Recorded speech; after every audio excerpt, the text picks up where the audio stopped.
नमस्कार, मैं संतोष कुमार गणित ज्ञान की कक्षा में आपका स्वागत करता हूं। हम पढ़ रहे थे chapter 13 class 9th mathematics NCERT, जिसमें हमने एक्सरसाइज 13.3 का क्वेश्चन नंबर फर्स्ट से लेकर के 8 तक हमने बना लिया था। क्वेश्चन नंबर फर्स्ट से 8 तक एक्सरसाइज 13.3 का पूरा कोन के सरफेस एरिया पे बेस्ड था। यहाँ पे एक्सरसाइज 13.3 पढ़ रहे हैं, जिसमें आगे यह स्फेयर के बारे में यहाँ पे हम चर्चा करेंगे। पूरा एक्सरसाइज 13 जो है क्यूबाइड, फिर सिलेंडर, फिर कोन, फिर स्फेयर पे यहाँ पे है। इसके बाद इन सारों का हम वॉल्यूम के बारे में यहाँ पे देखेंगे। तो यहाँ पे देखिए, हमने पिछले जो वीडियो देखा जिसमें एक्सरसाइज 13.3 को हमने सोल्व किया, उसमें लास्ट में जब क्वेश्चन नंबर 8 हम बताए हैं, तो उसके बाद हमने चर्चा किया है कि स्फेयर क्या होता है। तो स्फेयर इस प्रकार से, जैसे फुटबॉल आप देख रहे हैं, वो स्फेयर होता है। इसके अंदर एक ऐसा पॉइंट होता है जहां से इसके परत के सभी पॉइंट का जो डिस्टेंस होता है वो सेम होता है। यानी कि अगर दो अपोजिट एकदम, एक यहाँ पे और एक पूरा अपोजिट लॉन्ग साइड में, दूसरे तरफ एकदम सबसे लॉन्ग साइड में डायमीटर पे, ये दोनों पॉइंट को जब मिलाएंगे तो यह जो है सेंटर से होके जाएगा। सबसे बड़ा डायमीटर ये कहलाएगा। तो इस प्रकार से इसका भी रेडियस होता है। तो रेडियस अगर हमें मालूम है तो इसका हम सरफेस एरिया आसानी से मालूम कर सकते हैं। तो सरफेस एरिया कैसे मालूम किया जाएगा?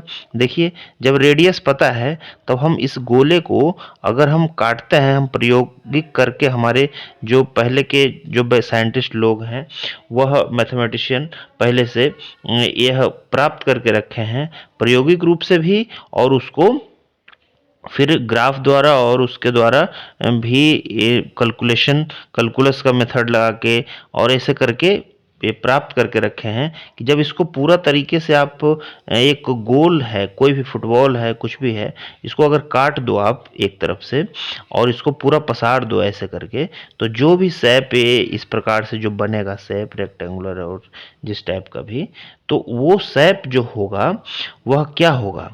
तो वह 4 सर्किल के शेप के बराबर होगा, जो इसी सेम रेडियस का होगा। समझ रहे हैं?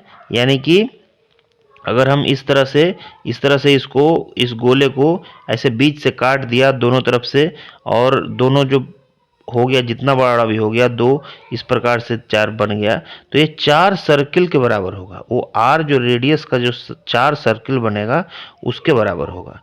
तो इसका बताइए, अब अगर एक आर रेडियस का एक सर्किल का जो एरिया होता है वो होता है पाई आर स्क्वायर, तो गोले का एरिया क्या होगा? आर रेडियस का अगर गोला हो जाए तो उसका एरिया क्या होगा? स्फेयर हो जाए आर रेडियस का, तो उसका एरिया क्या होगा? तो उसका एरिया 4 टाइम्स है उसका सर्किल का, तो 4 पाई आर स्क्वायर। तो यही इसका एरिया होगा। यहाँ पे question number first and second देखेंगे हम एक्सरसाइज 13.4 का, तो इसमें हम यही सरफेस एरिया निकालने के ऊपर रहेगा। Find the surface area of the sphere of radius 10.5, 5.6 and 14 centimetre. तो इसका सरफेस एरिया हम कैसे निकालेंगे? तो सरफेस एरिया के लिए सिंपल सा, यहाँ हम बोले थे कि पाई आर स्क्वायर में 4 से मल्टीप्लाई कर देंगे, तो ये हो जाएगा आपका गोले का surface area. Pi r square निकालना है और उसको 4 से मल्टीप्लाई कर देंगे, यानी कि 4 पाई आर स्क्वायर इसका सरफेस एरिया हो जाएगा। क्या होगा? तो 4 पाई आर स्क्वायर। अब इसमें 4 पाई आर स्क्वायर सब में हमें निकालना है। तो आइए एक एक करके हम इसका निकालते हैं, देखते हैं क्या है। पहला क्या था? तो पहला था ये 10.5 सेंटीमीटर। 10.5 सेंटीमीटर है इसका, तो क्या होगा इसका? देखिए, 4 पाई आर स्क्वायर। तो इसको जब कैलकुलेट किया हमने, 4 इंटू 22/7 इंटू 10.5 का स्क्वायर, तो इस तरह कैलकुलेशन के बाद हमारा आया 1386 सेंटीमीटर स्क्वायर। आप इसको कैलकुलेट कर सकते हो। 22 में 10.5 के स्क्वायर को गुना कीजिए और फिर उसको 7 से भाग दीजिए, तो इस प्रकार से आप कर भी सकते हैं। तो इसका हो गया कर्व सरफेस एरिया जो है 1386 सेंटीमीटर स्क्वायर। तो पहला ये था आपका 10.5। दूसरा क्या है 5.6 सेंटीमीटर। देखिए दूसरा है 5.6 सेंटीमीटर, तो उसमें क्या होगा 5.6 सेंटीमीटर का जो आपका है तो उसका 5.6 का स्क्वायर हो जाएगा। देखिए 4 पाई r स्क्वायर, 4 पाई इंटू 5.6 का स्क्वायर। अब इसको कैलकुलेट कर दीजिए तो कितना होगा 4 पाई 4 इंटू 22/7, तो ये हो जाएगा 88। देखिए 88 इंटू 0.8 इंटू 5.6, इस प्रकार से 394.24, ये इसका आंसर आएगा। थर्ड क्वेश्चन क्या है हमारा, थर्ड क्वेश्चन में आर दिया गया है 14 सेंटीमीटर। तो आर जब 14 सेंटीमीटर होगा तब क्या होगा देख लीजिए। तो आर जब 14 होगा तो 4 पाई r स्क्वायर, 4 पाई r स्क्वायर, तो 4 इंटू 22/7 इंटू 14 इंटू 14। अब देखिए यहाँ पे इजी है, एक 14 ऐसे 2 से कट जाएगा, 14 2 जा 28, 28 4 22 88 और इंटू 28, ये आपका जो गुणा करके आएगा वही आंसर हो जाएगा, और ये आएगा 2464। तो इस तरह 14 सेंटीमीटर का अगर कोई गोलाकार फुटबॉल है इस तरह से रेडियस वाला, रेडियस क्या है अंदर मिड, एकदम मिड में पॉइंट है, जिसका ये सतह के दीवार के किसी भी पॉइंट को मिलाएंगे तो ये डिस्टेंस जो है रेडियस के बराबर होगा, तब यह सेंटर होता है। तो यह रेडियस जो है इसका दिया हुआ है, तो रेडियस अगर 14 सेंटीमीटर होगा तब इसका जो कर्व सरफेस एरिया होगा, बाहर अगर पेंट करें हम तो कितना पेंट खर्चा होगा, ये सब उसी पर डिपेंड करता है। ये फुटबॉल को बनाने में कितना मटेरियल लगा है, ये भी अगर एरिया हम उस मटेरियल का निकालना चाहें तो इसी पे यह 4 पाई r स्क्वायर करके हम निकाल सकते हैं। तो ये आपका हो गया क्वेश्चन नंबर फर्स्ट का, हम तीनों बना चुके हैं। इसका बेसिक यही था, 4 पाई r स्क्वायर हमें निकालना है, बस गुणा करना है 4 पाई r गुने r, या फिर 4 पाई r स्क्वायर जो बोलिए ऐसे करके, और पाई को रख दीजिए 22/7। पाई हमने कई बार चर्चा कर चुके, पाई क्या होता है, तो पाई होता है कोई भी ठोस गोला बनता है तो उसके पेरीफेरी की लंबाई, जैसे मान लिया यहाँ से चले और फिर यहीं पहुँच गए तो ये पूरा कोरे कोर जा करके, बीच से नहीं, तो ये होता है पेरीफेरी, ये होता है सरकमफेरेंस।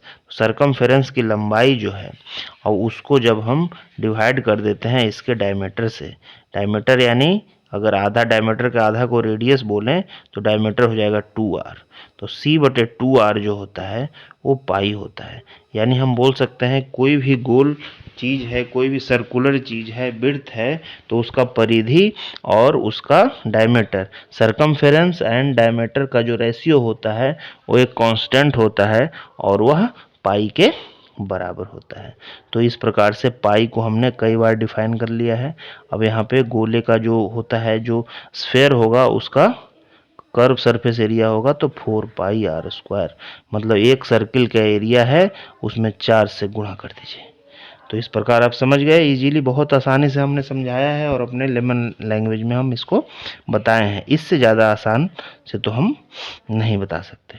अब देखिए इसका डायमीटर दिया गया है, तो जब डायमीटर दिया हुआ है तो हम उसको आधा कर लेंगे। अब डायमीटर क्या होता है 2r, तो 2r दिया गया है 14 सेंटीमीटर, तो r कितना हो जाएगा, इसका आधा करेंगे तो 7 सेंटीमीटर, तो r आपका हो गया 7 सेंटीमीटर। अब 4 पाई r स्क्वायर निकालिए, तो 4 पाई गुने 7 गुने 7, तो पाई हो जाएगा 4 इंटू 22/7 गुने 7 में से एक 7 हो जाएगा कैंसिल, तो कितना हो जाएगा देखिए 4 पाई गुने 7, एक 7 कैंसिल, तो 88 इंटू 7। अब देखिए कितना आ गया, 8 से 56 की 6 की 5, 8 से 56 और 5 कितना हो जाएगा 616, ये हो जाएगा सेंटीमीटर स्क्वायर। तो इस प्रकार के हमने सोल्व कर दिया। अब बाकी का आप खुद सोल्व कीजिए। 21 सेंटीमीटर है तो ये इसका आधा करेंगे तो 10.5 हो जाएगा, और जो क्वेश्चन नंबर फर्स्ट का जो फर्स्ट था, क्वेश्चन नंबर 1 का जो फर्स्ट था वो 10.5 पे निकाला हुआ था, वही इसका भी आंसर हो जाएगा। 3.5 है डायमीटर, तो रेडियस हो जाएगा 3.5 डिवाइडेड बाई 2, यानी कि हो जाएगा 3.5 को 2 से डिवाइडेड करेगा तो 1.75।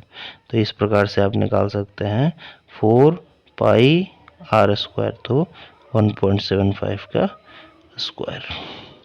इसका जो वैल्यू आएगा वही आंसर हो जाएगा। देख लीजिए कैसे इसका सोल्विंग है।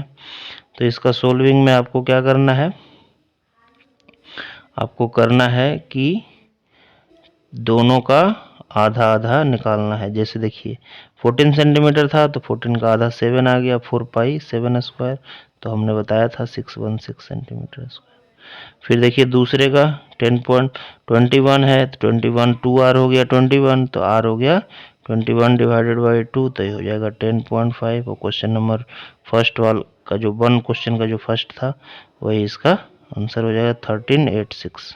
सेम टू सेम गुना है। अब यहाँ पे 3.5 में क्या आएगा, 3.5 का आधा 1.75 इसका रेडियस हो गया, और 4 पाई आर स्क्वायर कर लेंगे तो ये 4 पाई आर स्क्वायर, तो 338.5 मीटर स्क्वायर।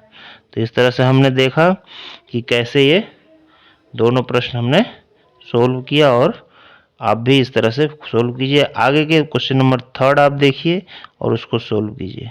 तब तक के लिए